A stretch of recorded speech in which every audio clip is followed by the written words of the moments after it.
nawategemea. Msije mkaniangusha. Usijali. Mke yangu busy ready, iwe Kipunye namba 1.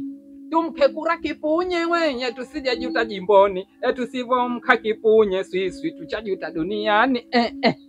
Na kuno mke yangu Abu Kipunye kesi tuwezesha.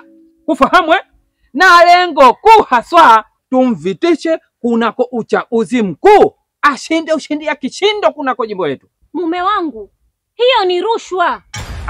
Ino si rushwa, ino posho mke yangu. Mume wangu, Zaeka wamejizatiti kwa ajili ya mambo kama haya. Kwa mgombea yoyote atakayetoa rushwa na mwananchi yoyote atakayepokea rushwa, hatua kali za kisheria watachukuliwa dhidi yao. Hususan katika kipindi hiki tunachokwenda nacho cha uchaguzi mkuu. Tunachotakiwa tuchague viongozi wenye sifa na watakao tuletea maendeleo katika nchi yetu, na sio kutununua kwa pesa kama hivi.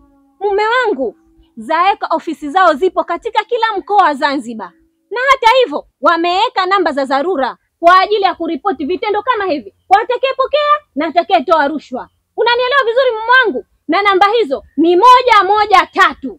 Sasa mume wangu, kwa sababu umefanya hiki kitendo na wewe mhusika na kuripoti. Tata mke yangu, don't report me. Usije report.